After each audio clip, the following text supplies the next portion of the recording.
Selamat siang teman-teman TV, apa kabar? Sama sehat dan bahagia selalu saat tonton video ini. Kali ini saya lagi ada di Pulau Dewata lagi, di Pulau Bali lagi. Cuma bedanya bukan naik X-Max ya. Kalau kali ini kita naik ini nih, si cantik Yamaha Grand Villano. Wow, pas banget ya, motor cantik. Lihat dong backgroundnya, wow, pantai yang indah banget. Ini sih kayaknya match banget gitu ya, bener-bener serasi gitu. Cuma di video kali ini kita mau ngomongin lebih detail tentang fitur-fiturnya. Kita mau cobain semua fitur-fitur yang ada di Yamaha Grand Villano sambil jalan-jalan muter-muter Pulau Bali. Tonton terus videonya. Oh ya, sekarang saya ada di pantai apa namanya? Pantai Balangan. Keren banget teman-teman tuh, tebingnya. Wah, boleh. Keren ya, spesial keren banget yang ini. Gila, kayak di kalender ya pemandangannya. Oke deh, tonton terus videonya.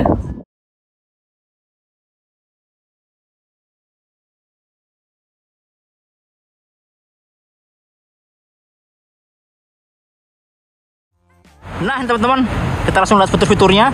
Oh ya, saya kali ini pilih yang warna biru ini teman-teman. Ini birunya asik banget ya. Birunya itu nggak tahu kenapa saya suka banget sama warna ini. Kalau yang kemarin waktu first impression warna putih mutiara kayak yang itu tuh, nah yang itu kan. Sekarang yang biru ini, kalau saya sih suka banget yang ini teman-teman. Asik aja. Selain saya suka warna biru juga, warna itu kayak telur asin yang retro gitulah. Keren. Oke, kita langsung lihat fitur-fiturnya. Pertama, headlampnya teman-teman. Headlampnya sudah pakai full LED kan ya. Nah, ini ada dua cluster atas bawah. Yang atas buat lampu dekatnya, yang bawah lampu jauhnya. Cuma di motor ini nggak bisa langsung nyala teman-teman. Jadi ini kalau di kontak on gitu ya, itu nggak langsung nyala. Yang nyala itu malah lampu ininya aja nih, lampu nah ini nih, lampu DRL-nya ya. DRL nyala nih udah nih. Tapi lampu utamanya belum nyala. Nah, kalau mau nyalain lampu utama, kita harus nyalain mesinnya dulu. Nah tuh, ini lampu deketnya. Nah sayangnya semalam tuh hujan teman-teman di Bali, hujan deras banget semalaman. Jadi saya belum bisa nyobain ngasih lihat ke teman-teman, ngasih lihat slot lampunya. Nanti di sesi tes aja ya, sesi kita bikin yang lebih lengkap, jadi kita bisa liatin semuanya. Lalu selain DRL, lampu saya juga udah pakai LED teman-teman. Nah LED-nya itu punya reflektor yang warnanya tuh agak-agak hitam gitu ya. Jadi mewahnya tuh malah mewah dikasih warna hitam, bukan chrome. Seirama sama logo-logonya nih, logo Grand Villano kan hitam, terus tuas remnya juga hitam gitu kan. Jadi kombinasi antara chrome, warna-warna pastel yang klasik, dan warna hitam yang bikin tampilannya secara keseluruhan jadi mewah gitu ya. Asik sih, kalau saya suka-suka aja teman-teman. Kemudian fitur yang lain apa ya? Oh, di sini nih. Ini ada parking brake lock teman-teman. Parking brake lock yang gampang banget pengoperasiannya. Ini cuma cukup satu tangan doang tuh. Wow, gokil ya. Ini gampang banget dipakainya. Terus kalau rem, feelingnya yang rem belakang empuk, yang depan juga kalau menurut saya sih enak banget teman-teman. Ini empuk banget rem depannya, ditariknya empuk dan pakem. Padahal disc brake-nya kecil aja loh. Disc brake-nya cuma kayak gini nih, set. Nah kayak gini aja, cuma pakai kaliber 1 piston, tapi feel-nya enak empuk ya. Dan kalau dibanding sama punya Vario, di Villano ini beda karena sudah ada ini nih, ada speed sensor di sini. Makanya di sebelah kiri nggak ada kabel speedometer gitu. Kalau fitur-fitur di area depan sih kayaknya teman-teman udah nggak asing lah ya, karena kita udah beberapa kali bikin videonya juga udah lengkap itu kan. Oh ya, lampu saya ini bukan cuma sen teman-teman, tapi juga ada hazardnya. Nah kalau nyala kayak gini, kanan kiri nyala semua gitu. Oke, kita lihat yang lainnya di balik kemudi yuk. Oke, lanjut ngomongin speedometer teman-teman. Speedometer ada dua cluster ya. Kalian main udah tahu lah pasti, karena udah nonton video sebelumnya. Atas LCD, bawah TFT. Dan kita lihat nih nyalanya aja. Ini bener-bener di bawah terik matahari. Gimana mood kalian? Tuh kayak gini nih. Yang atas kurang jelas ya. Karena memang LCD-nya tuh ya biasa aja gitu yang atas. Cuma untungnya ukurannya gede-gede, speedometer besar gitu kan. Jadi masih tetap kelihatan biarpun agak samar-samar. Tapi yang bawah ini enak banget teman-teman ngeliatnya tuh. Mantap yang bawah ya, yang TFT ya. Ini kanan kiri ini ada indikator buat full meter, yang ini buat fuel indikator yang real time-nya. Jadi saya akan buat eco indikator sini. Di atas ini ada warna hijau-hijau gitu, hijau kalau indikator eco indikatornya aktif ya. Kemudian kalau isinya ini kita mulai dari depan deh. Mulai dari depan. Oh, kalau dari depan banget gini nih. Kalau dinyalain dia ada tulisan welcome aboard. Ya, ada siluetnya juga. Kalau dimatiin dia ada see you soon, ada sapaannya gitu kan. Sapaannya. Nah, kalau di awalnya siluet motornya, terus kita akan langsung disuguhkan sama ini nih, yang paling utama tuh paling ini. Nah, ini nih, siluet motor, gambar motornya. Ini kalau lagi jalan dia akan ada kayak berputar gitu rodanya. Tapi kalau misalnya hybridnya aktif, ini juga jadi indikator hybrid teman-teman. Dia akan nyala terang banget, itu warnanya putih gitu ya. Kemudian di atasnya ada jam digital.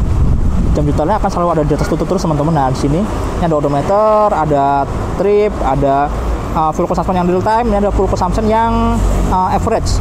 Dan average ini akan ngikutin tripnya ya. Kalau tripnya kita nolin, nah tripnya kita nolin nih, nah si average full consumption-nya juga akan nol lagi. Nah gini teman-teman.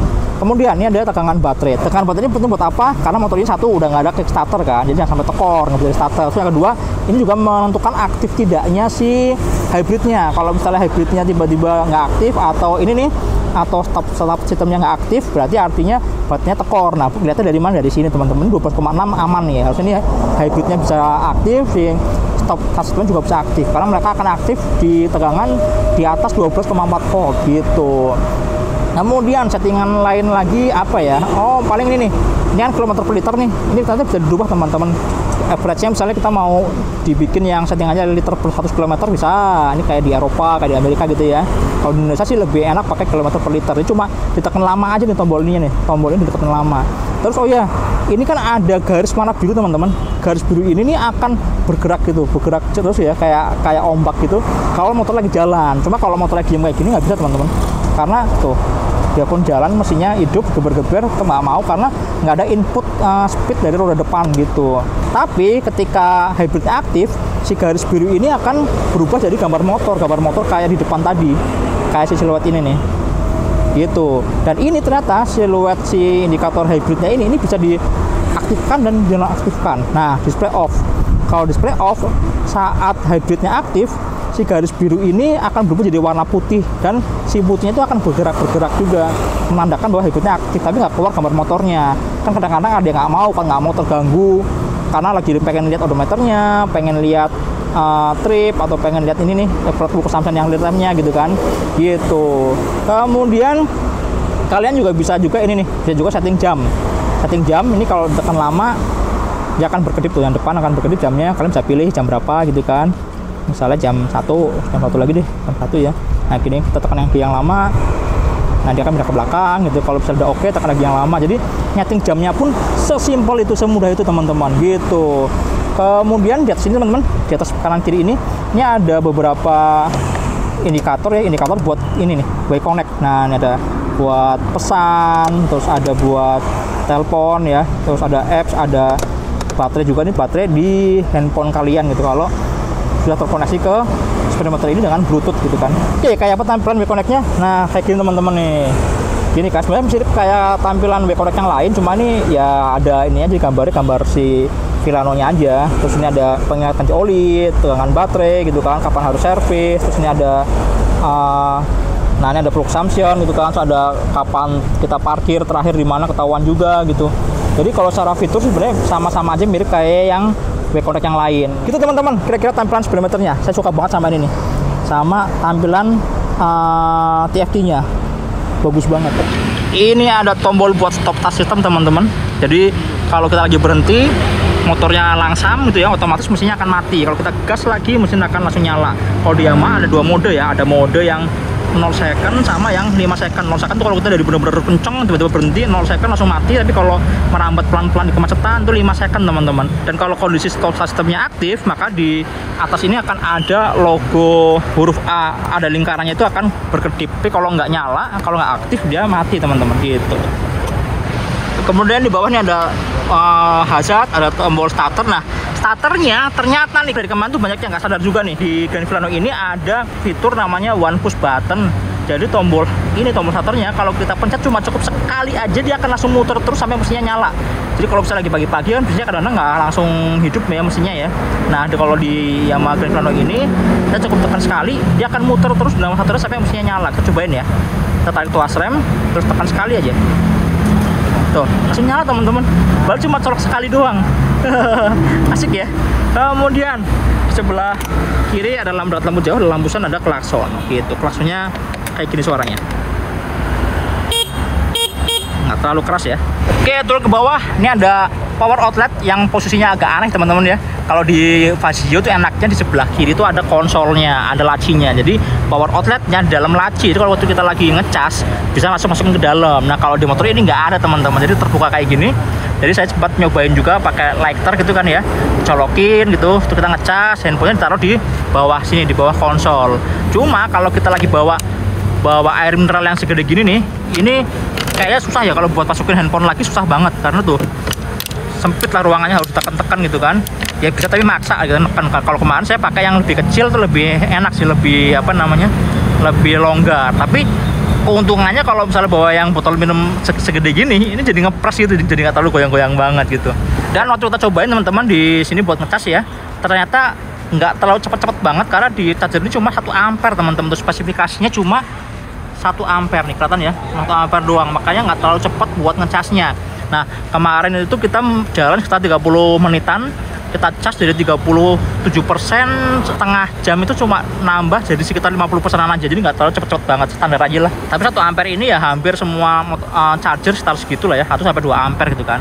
Kemudian ada keylessnya ya mirip kayak keyless di motor-motor Yamaha yang lain. Terus di sini ada tombol buat buka ini nih, buat buka tutup tangki bahan bakarnya gini kan. Terus yang ini buat buka jok gitu.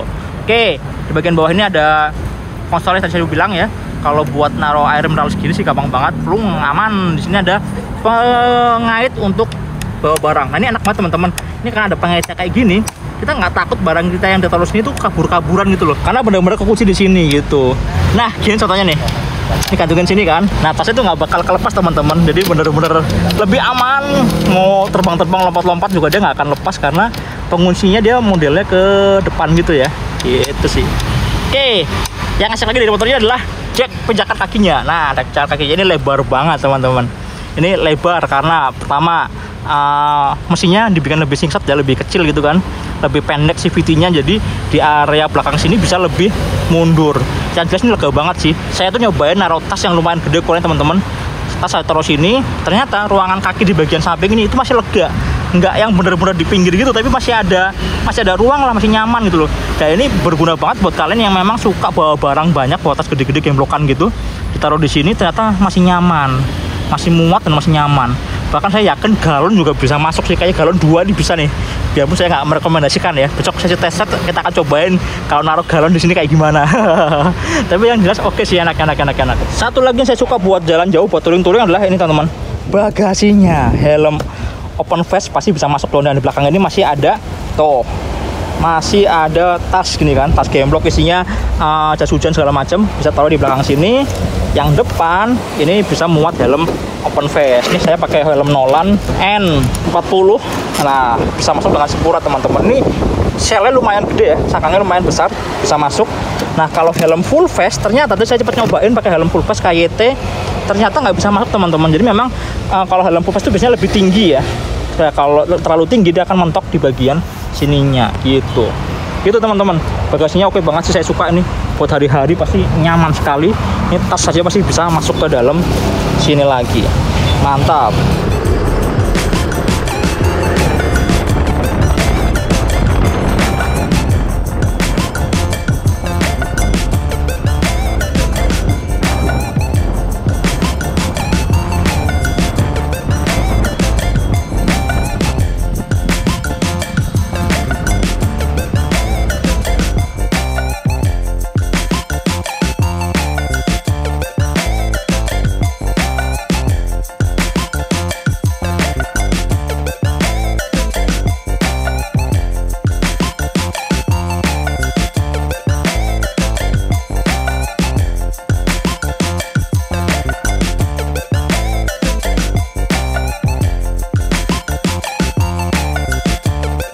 Teman-teman, terus gimana dengan riding impressionnya? Jadi kalau buat dipakai buat jalan-jalan gitu ya, dipakai sepanjang perjalanan tadi sih, kalau menurut saya sih ini pengalaman yang lebih panjang kita pakai ketimbang waktu first impression kemarin. Jadi lebih banyak hal-hal yang bisa dirasain lah ya.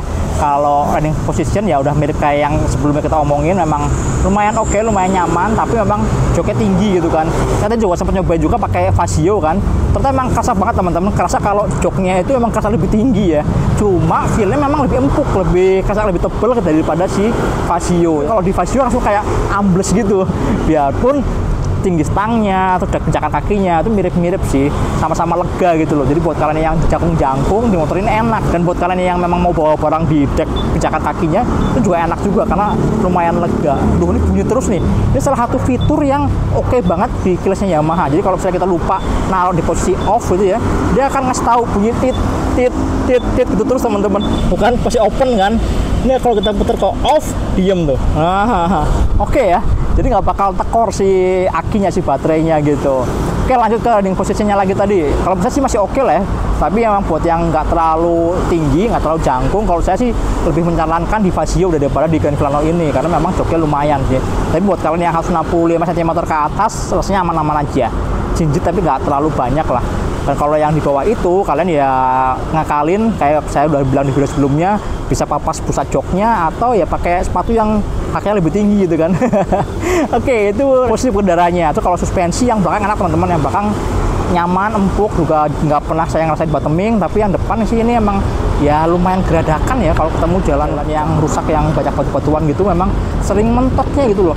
Karena suspensi depannya itu emang empuk, tapi jarak pandangnya nggak terlalu panjang gitu, jadi kerasa lebih cedak gitu. Dan kalau mau lebih nyaman, kalian ya memang harus sesuai ininya nih, tekanan anginnya ya, sesuai sama rekomendasi. Karena di motor ini tekanan angin ban depan itu cuma 22 PSI aja teman-teman, kayak motor kempes kan, tapi ternyata itu yang direkomendasikan sama Yamaha gitu. Sedangkan di motor-motor lain kan ada yang 29, ada yang 30 kan, di motor ini cuma 22 PSI. Nah, kalau misalnya kalian terlalu keras, pasti akan wah makin parah lagi deh, akan makin kerasa geradakan banget gitu. Jadi harus, jadi salah satu perhatian adalah tekan angin depan harus tepat 22 PSI.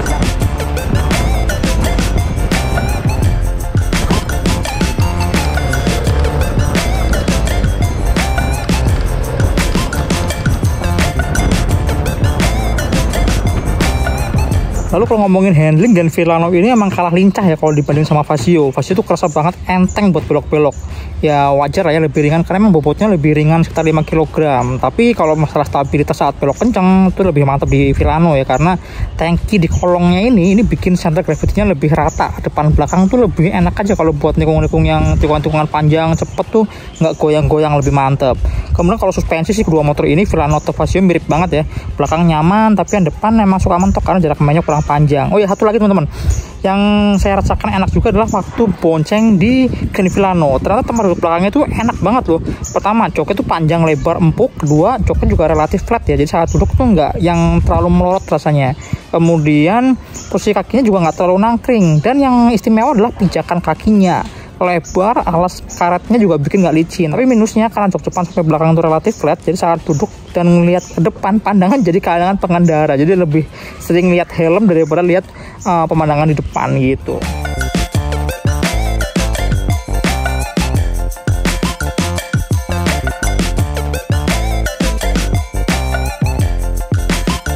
Sedangkan kalau impresi mesin sih, kalau menurut saya ya persis banget kayak si Vasio ya, karakternya plek-plekan gitu. Jadi putaran bawah, tengah, ke atas tuh rata gitu, cuma nggak terlalu menghentak di putaran bawahnya gitu teman-teman. Ya kalau secara impresi udara oke lah ya, saya suka feel-nya tuh rata. Buat nyalip-nyalip juga tengah atasnya juga masih ada napasnya terus gitu kan, nggak pernah kehabisan napas gitu, nggak yang ngos-ngosan buat nyalip-nyalip. Terus posisi bahan bakarnya juga ini yang paling penting teman-teman. Posisi bahan bakarnya tuh kita pakai harian, pakai muter-muter di Bali ini ya ke beberapa tempat gitu.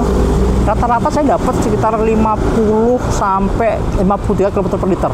Ya emang jalannya santai kan, ngikutin rombongan, santai. Paling kemarin tuh sempat pakai ngebut-ngebut ya, pakai ngebut-ngebut buat ngejar teman-teman yang pada nyasar gitu kan. Itu aja masih turun-turun juga masih ke 50-an, 49 km per liter gitu kan. Asik ya. Posisi bahan bakarnya hemat teman-teman. Ini mirip-mirip kayak posisi bahan bakarnya Scoopy, Honda Beat ya, mirip-mirip lah. Nggak beda jauh. Ya paling kalaupun mereka lebih irit ya nggak jauh lah, masih tetap bisa sampai di 50 km per liter gitu. Oke teman-teman, kira-kira itu review kita jalan-jalan kita di Pulau Dewata Bali. nyobain beberapa fiturnya, bukan beberapa ya, tapi semua ya, nyobain semua fiturnya. Dan nanti kita di video berikutnya kita akan detailin yang lebih detail lah masalah performanya, masalah konsumsi bahan bakar kita benar-benar pakai harian di Jakarta kan, karena kita selalu pengetesan konsumsi bahan bakar di Jakarta kan, dengan traffic yang beragam gitu. Kalau di sini kayaknya relatif lebih lancar, jarang ada jalan macet gitu kan. Jadi ya konsumsi bahan bakarnya bisa, kalau saya hemat banget, bisa dari 50 sampai 53 km per liter tuh oke banget ya.